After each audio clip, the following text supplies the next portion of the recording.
It's hard to think of Zimbabwe as the breadbasket of Africa. Thousands of farmers have left. The dollar is almost worthless. And Robert Mugabe has brutalized the opposition.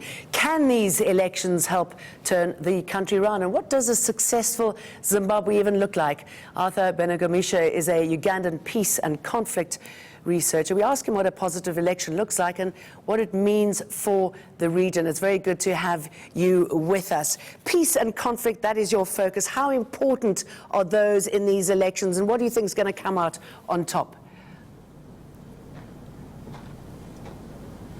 Yeah, I think the elections are very important for Zimbabwe, first of all, to give legitimacy to the government of President Mnangagwa, especially among the international community, to give confidence to the investors that things have changed and have changed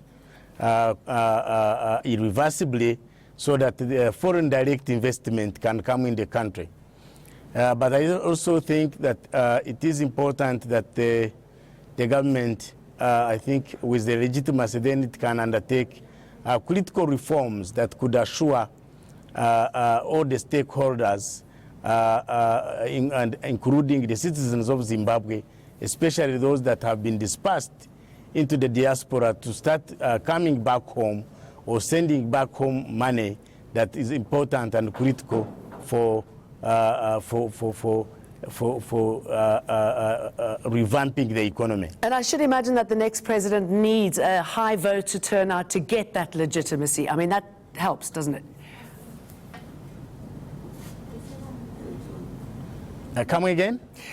The next president, whoever it might be, needs to see that there has been a high voter turnout in these elections. That certainly helps with legitimacy, doesn't it? Yes. Yes, the high voter turnout, of course, is a very good sign that actually Zimbabwe is on a course to recovery. First of all, I think the new leadership in power have created that climate and have assured the people to come out. I think, and I think it may not be an indication that they may vote for it, but I think that the freedoms have come back, and we see that the Zimbabweans are voting to cause a change that may improve their lives. I think it's a landmark turnout across Africa. It also gives hope that some of the countries that have been actually under conflict, like DR Congo, Burundi, and others, can come out and the citizens regain their freedom and build their countries. So it's really a very good sign, not only for the Zimbabweans, but for the whole of the SADC region and indeed the East African region and across. I can imagine, but in order to get to that position, to show that it's all been free and fair and what true leadership looks like, I should imagine that getting rid of sanctions will help get to that position.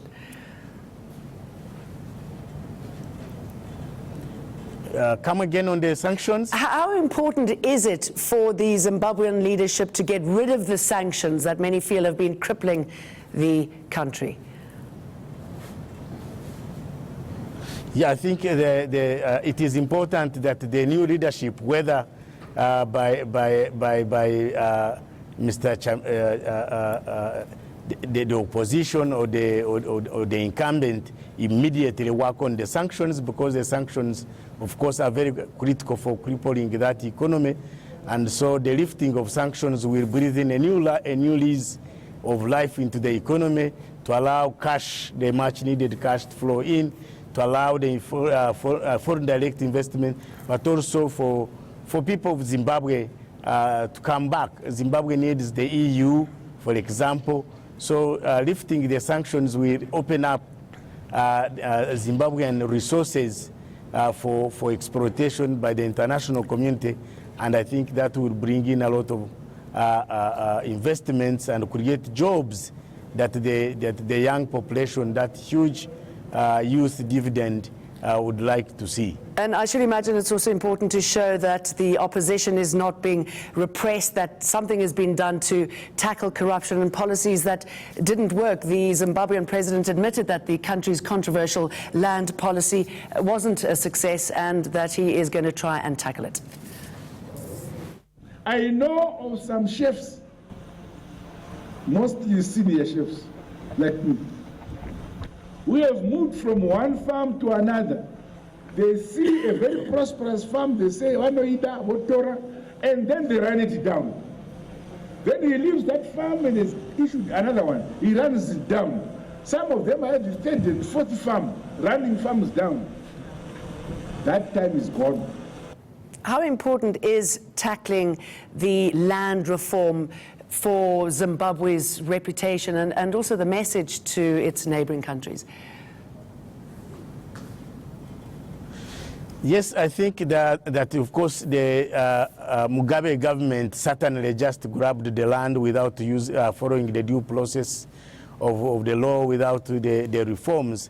So tackling the land reform by the new government is going to be very critical, both to the indigenous Zimbabweans and also for the white farmers, to give them that confidence to come back. Because to the Zimbabweans, of course, the land also went to the political elites and the military elites, so it was not a fair distribution of land. But also, I think here is an opportunity for the new government now to handle the land in a just and equitable manner, to assure both the indigenous people, or to create land justice to the Zimbabwean people, but also to the white farmers who are also Zimbabweans, so that land, which is a very important resource, can be put to good use to make Zimbabwe a food basket again for the region. So obviously the land is an important issue, as is the environment. Are we likely to see policies change when it comes to the environment? Incredibly important for Zimbabwe and the world as a whole. The whole land question, of course, is very complicated and must be approached, of course, with a lot of caution. But I think there will be a need for the government to be supported by the international community. Sorry, I'm pushing this out to, excuse me, jumping in here, talking about the environment and what's been done there, considering how important that is for Zimbabwe from a tourism perspective, for example, and what's been done, you know, how animals are being killed off and, you know, their habitat decimated.